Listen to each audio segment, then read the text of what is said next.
Good morning, I'm Paolo del Rosario. Welcome to Weather HQ on BNC, the Bilyonaryo News Channel. Today's headlines. The third quarter nationwide simultaneous earthquake drill is set tomorrow at 9 a.m. The Office of Civil Defense urges participants from various government agencies to duck, cover, and hold during the drill. We'll speak with Office of Civil Defense Director of Capacity Buildings and Disaster Preparedness, Cesar Agnir Jr., later on in the show to give us more details. 3 people are killed as Tropical Storm John lashes the Mexican coast. Meantime, a state of emergency is declared in most Florida counties in the United States due to Tropical Storm Helene. We'll have more on these stories on global weather. And in part 2 of our interview, Gekoski shares his work as an internationally acclaimed photojournalist focusing on human-wildlife conflict and climate change effects. Now, to prepare us for tomorrow's nationwide simultaneous earthquake drill, we have on the phone with us Office of Civil Defense Director of Capacity Buildings and Disaster Preparedness, Cesar Agnir Jr. Good morning, Director. Maraming salamat. Thank you very much for joining us. Good morning, Paolo. Thank you very much, and good morning to all your viewers. Thank you. Thank you for having me. Thank you. Director, what can the public expect tomorrow pag 9 a.m.? Yes, as you very well know, Paolo, no, we have the NCED, which is our nationwide simultaneous earthquake drill, no, and we hold this every quarter. And tomorrow will be our third quarter version, no. This is going to be a tabletop exercise. Just to give you a brief background, Paolo, no, last week for the whole week, no, we held an updating of our HNCP, no, which is the Harmonized National Contingency Plan, no, for the 7.2 magnitude earthquake, better known as the big one, no. As you very well know, this will be caused by the movement of the West Valley Fault. So tomorrow, as I said, will be a tabletop exercise wherein we will test the inputs of last week's activity, no, which is again, as I said, the updating and review of the existing harmonized nationwide contingency plan, Paolo. Director, what are the biggest updates in the HNCP that will be covered by the drill? Okay, the HNCP is already in place. No, we have that. This is basically, in a nutshell, the protocol. No, in layman's term, what we will do in government, if and when, actually, when the 7.2 magnitude, the big one, no, will happen. So this is already in place, Paolo, no? But since this is already about 6 years old, we felt that it is about time and only proper for us to review it, no? If it is still really that applicable, no? Because as you very well know, there is no such thing as a perfect system, Paolo, no? Yes. I think we all agree on that point. And because that is so, we felt that there's a need to review it, no? And in that activity, week-long activity last week, no, we identified several gaps, no? And these gaps, we will test it in tomorrow's tabletop exercise, no? So from there, we will be coming up, no, with a proposed updated version of the HNCP, Paolo. For those wondering, sir, with the authorities that will be guiding these drills, again, this is a nationwide drill, what can we expect from those authorities? And of course, what can we expect from those actually implementing the drill for this third quarter specifically? Yes, Paolo, thank you very much for asking that. As I'm sure you're very much aware of the NDRMC, no? Our National Disaster Risk Reduction Management Council, no?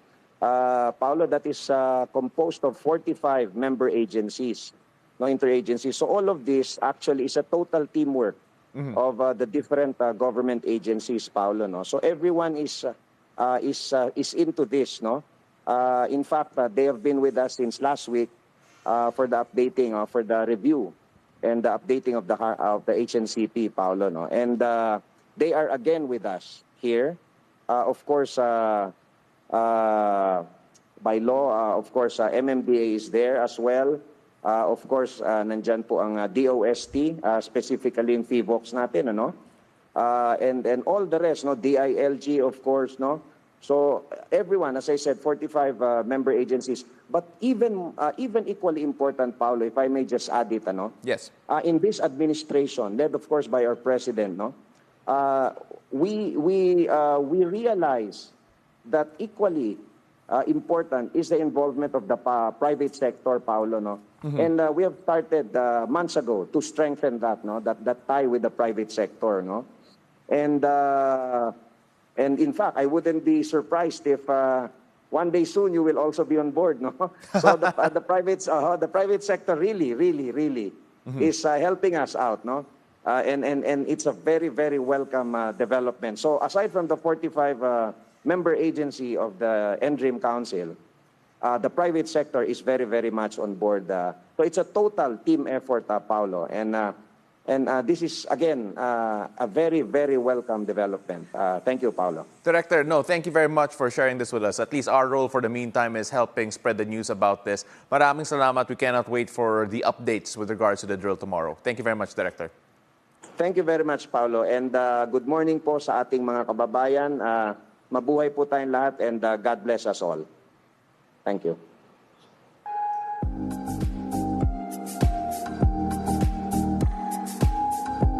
Now let's take a look at the local weather here. Now, according to Pag-asa, the easterlies is still the dominant weather system affecting the country, particularly in the southern Luzon and Visayas. As you can see here, the easterlies coming up from the eastern part of the country, and partly cloudy skies with isolated rain showers or thunderstorms are expected to prevail in the Quezon province, the Bicol region, and as well as eastern Visayas. Now, over in Metro Manila and the rest of the country, expect partly cloudy skies with isolated rain showers in the afternoon due to the localized thunderstorms. Now, let's take a look at the weather conditions in Luzon, Visayas, and Mindanao. Starting off first with Luzon. As you can see here, similar weather conditions all around the country with a high of around 34 degrees Celsius in Tuguegarao and over in Metro Manila. Now, these weather conditions are expected in the region, particularly in Lawag, Tuguegarao, Baguio, Olongapo, Tagaytay, Metro Manila, Puerto Princesa, and Legazpi. There's still a 30 to 60% chance of rain in these areas. But in Baguio City, again, it's a bit different there with regards to the temperature. 25 degrees Celsius over in Baguio City, a bit colder there, but might be warm for them as well, while most of Luzon will have a maximum temperature that can reach up to 33 degrees Celsius. Now, moving on down to the Visayas region, let's take a look at Bacolod, Iloilo, Metro Cebu, and Tacloban. Now, the current weather conditions are expected to remain favorable with clear skies and sunshine. But as in Luzon, you have to watch out still for the localized thunderstorms, particularly in the afternoon or in evening. As you can see here, the weather conditions similar all throughout, even with regards to temperature. 32 degrees Celsius in all of these areas is going to be the expected high. Moving down to Mindanao. Generally fair weather conditions are also expected here in Cagayan de Oro, Metro Davao, and Zamboanga. Residents in these areas should also expect localized thunderstorms in the afternoon or in the evening, so make sure you bring your umbrellas, but it could be to protect yourself from the sun as well. Again, a high of 35 degrees Celsius over in Zamboanga over here, so it really could get really hot, so watch out for that. 34 degrees in Metro Davao and 32 degrees in Cagayan de Oro. Again, it is still advisable to stay updated on local weather forecasts and be prepared for potential changes in weather conditions. Let's take a look at the 3-day weather forecast from Pag-asa. Generally fair weather conditions are expected in Lipa, Batangas for the next 3 days. Now, especially enjoy the iced Barako coffee because maximum temperatures could reach up to 34 degrees Celsius. Of course, that's on the Thursday. On Friday and in Saturday, expecting it to be a bit cooler, but not by much. So that iced coffee would go a long way. Let's go to the city of love, Iloilo. Generally fair weather conditions in Iloilo until Friday. Temperatures for the next 3 days are going to be quite high, so you might want to visit Iloilo's Little Baguio in Bucari because it offers cooler weather than the usual warm and sunny weather prevalent in the province. Now, hike and bike trails are available in the area, and the views from the top are worth the trek. Let's take a look at this again. As we mentioned a while ago, 32 degrees Celsius all the way to Saturday, as Thursday and Friday will have similar weather conditions as well. Saturday might be a bit cooler with 26 degrees Celsius as the low, but then again, not by much. So do enjoy Little Baguio in Iloilo.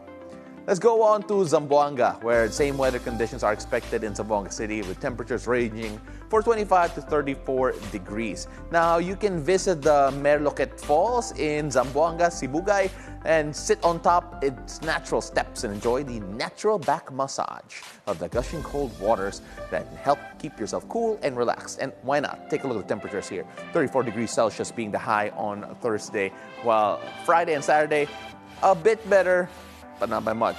My goodness, it is hot in Zamboanga. Stay hydrated, stay safe, and remember that natural back massage a while ago, I'm sure will go a long way. Up next, we'll hear from Aaron Gekoski as he discusses his recent documentary and his experiences with orangutans in Thailand. Stay tuned. You're watching Weather HQ.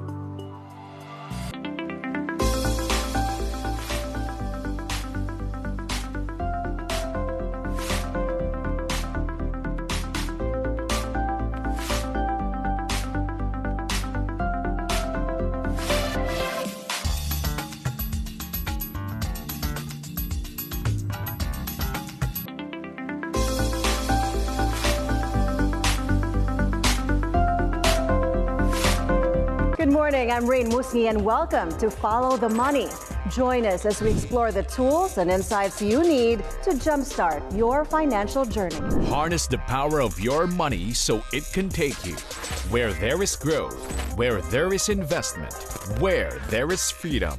Rain Musni sits down with the experts to know where your finances is taking you. Weekdays, 10:30 a.m.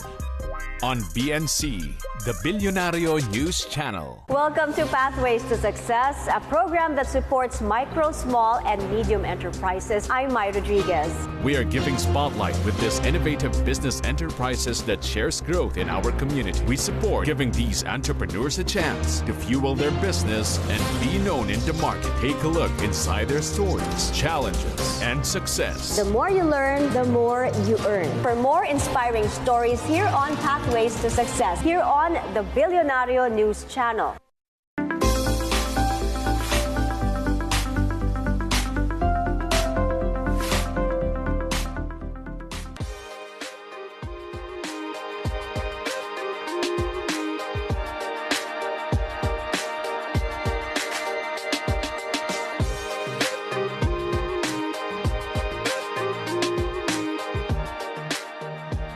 Welcome back. You're still watching Weather HQ. Today, we continue our interview with Aaron Gekoski, an internationally acclaimed environmental photojournalist and filmmaker, specializing in human-animal conflict. In part two, Gekoski shares the emotional challenges of wildlife work, the impact of climate change, and his recent documentary. Here's what he has to say on his memorable encounter with an animal that left a lasting impression on him. It was an orangutan in Vietnam at a place called Dam Sen Amusement Park, where there was nothing amusing about Dam Sen, I can tell you that much. And this was a large male orangutan, and he was kept in a 4 by 5 meter glass enclosure. And there were just 2 boulders that were attached to the floor, and he would just cower behind these 2 boulders. And people would come and they would knock on the glass, they would taunt him with food, they would scream at him. And you could just see he was terrified, he was stressed, and he was just a broken spirit.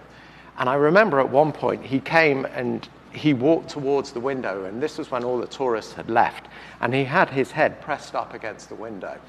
And I went and I pressed my head up against his, and we just had this moment where it was probably only a few minutes, but I just felt that there was this connection there, that he almost knew that I was there to try and help him.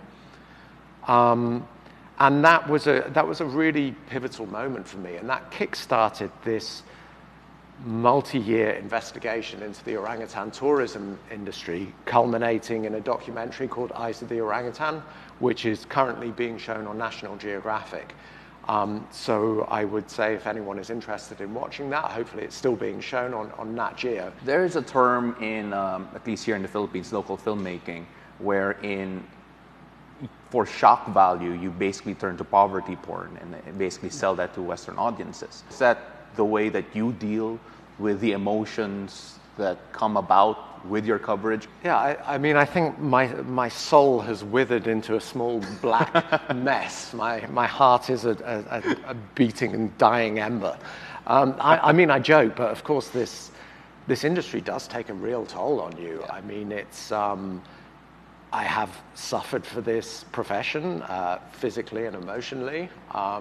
It does get easier the longer you do it, because I think almost like with war correspondence, you do become desensitized, which isn't necessarily a good thing. But I have become so used to animal suffering now. I think there's probably not many people on Earth who have seen the sheer variety and sheer scope of animal abuse that I have.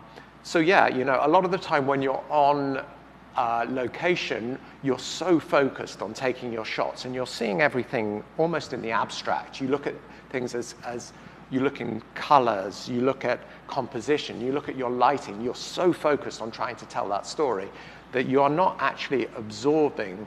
You take a look at the filmmaking perspective of your career. What are you trying to do with it? How does that turn into a call to action somewhat in the way that you present it? So I think that filmmaking really does have a role to play in helping to spread the word about what is happening to animals. It's just we have to be very careful about how we package it. Yeah. So I would say it's kind of subliminal education. Mm-hmm. So you're not hitting people over the head with it. You're not saying the world is all doom and gloom, and you're not talking about these really depressing conservation stories. So for example, I'll give you another example. So I've been working on this project called Dethroned for the last 3 or 4 years. And it's a story about mankind's relationship with big cats, how big cats have gone from being worshipped, respected, and revered to being commodified, to being targeted for their body parts, to being kept in cages. So the way that we try and package this to people is that this is really a story about our relationship with big cats. It's not about the threats facing these animals, because ultimately then people might not watch our films. You put it in perspective that the ancients would look at them as these mythical figures, and all of a sudden they're now figurines instead. Yes. So yeah, exactly. Well, that's something that we face with conservation films, that most of the time, within the first 30 seconds of watching a film about conservation, you almost know what the film is going to be about. You take a look at all of that in the context of the Philippines and Philippine tourism. Just what have you observed when seeing coral forests that are still relatively healthy compared to those that are not, those that have been bleached? Like, what are your experiences around that? So we are quite lucky here in the Philippines is that there are still incredibly healthy reefs that people can experience. Because when you go to a reef that has been impacted by bleaching, it's absolutely haunting. It's like a coral graveyard.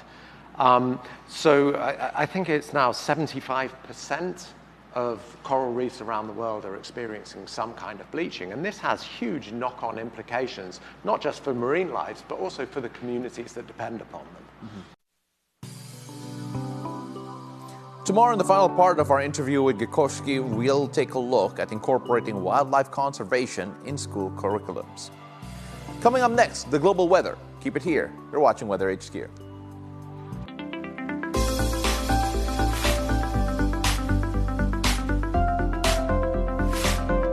And shine, ladies and gentlemen. I'm Paolo del Rosario. Get ready because we prepared a lot of great content for you to make the day even better. And hello, I'm Moni Tuzon, bringing you a wave of positivity and a splash of happiness. I'm Ann Asis Carillo. Let's dive into some serious fun, and more fun. Of course, we hope you found some inspiration. And good vibes. Every day is a beautiful day. On BNC, the Bilyonaryo News Channel.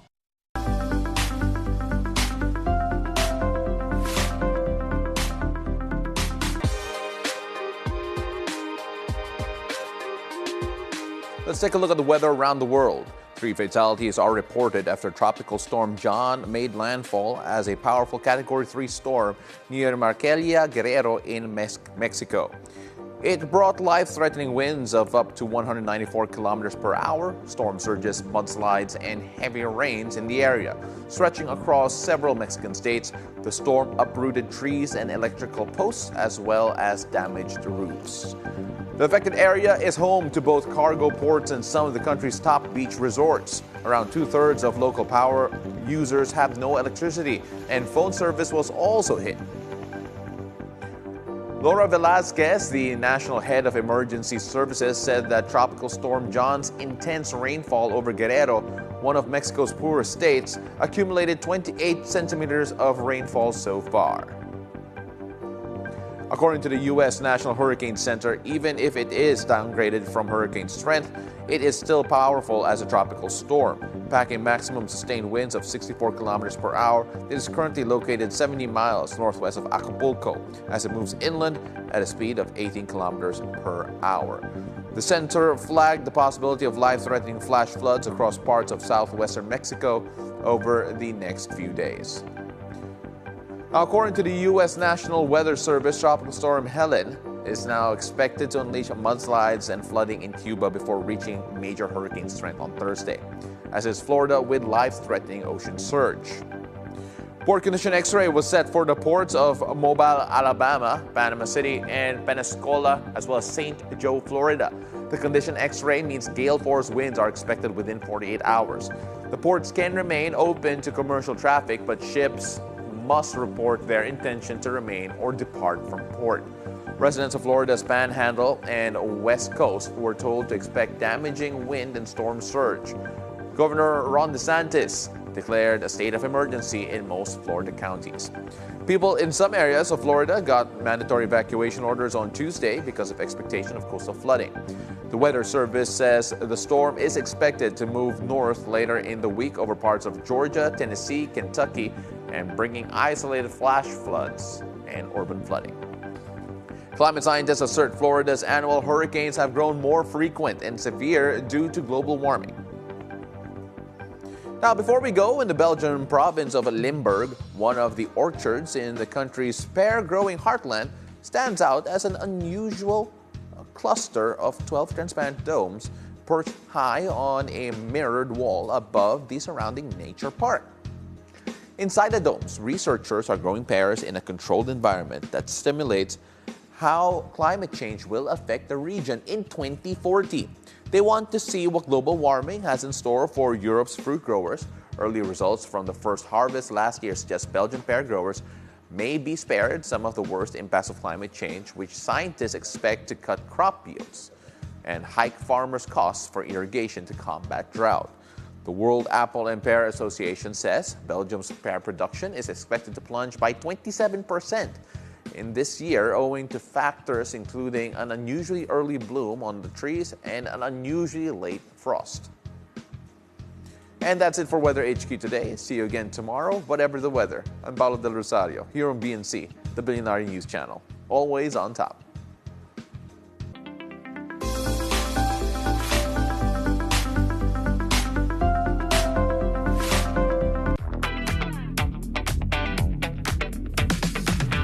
Health and wellness, it's experimental. Because I like the idea of a salmon sperm DNA on my face. Beauty, it's experimental. Oh my God, my wrinkles, I didn't know. Even fashion, it's experimental. We're here to dive into the trends and explore the taboos and the daring. We're not just talking about it, we're testing it. It's like our laboratory. It's the Lifestyle Lab.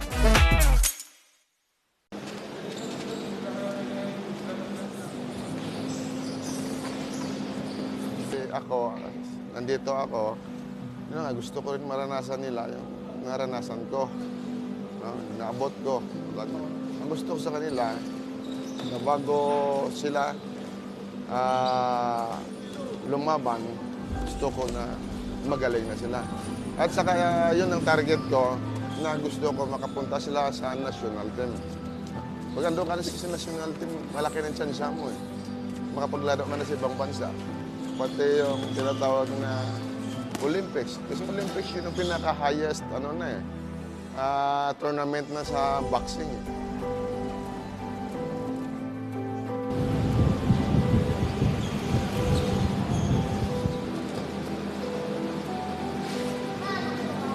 Hindi naman lahat yan mag-Olympiad, hindi naman lahat mag-national team eh. Yung importante dahil ang ugali mo, ma-develop mo paglaki mo.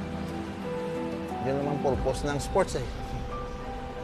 Yung di-develop mo sa yung morally at saka spiritually o ano dyan. Yan importante eh. Pera, sekundary lang yan.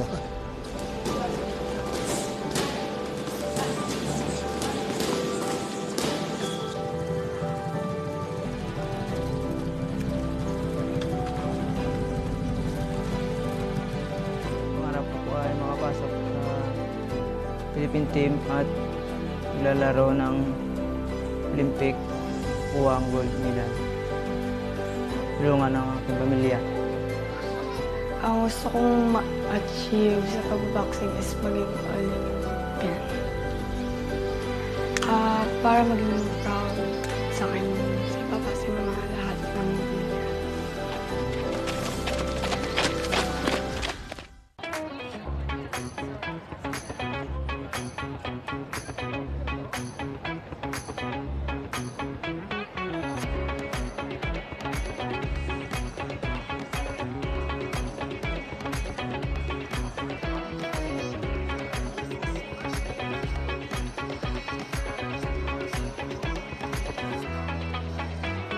The breadth of anime and what it covers is so broad, from romance to action-adventure to sci-fi to magical girl. There's something for everybody.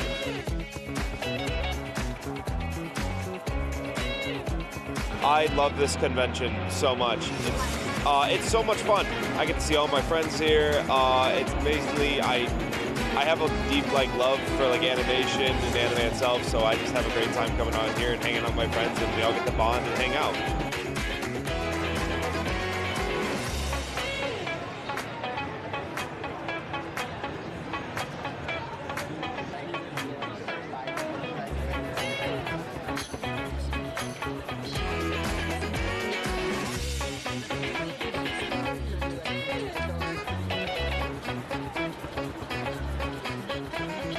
It's just a lot of vibrancy. You know, it's not even just anime. It's really anything an anime fan we think would like. So there's something here for everybody, and it's honestly just a big party, a big gathering, and everyone's just so excited to see each other.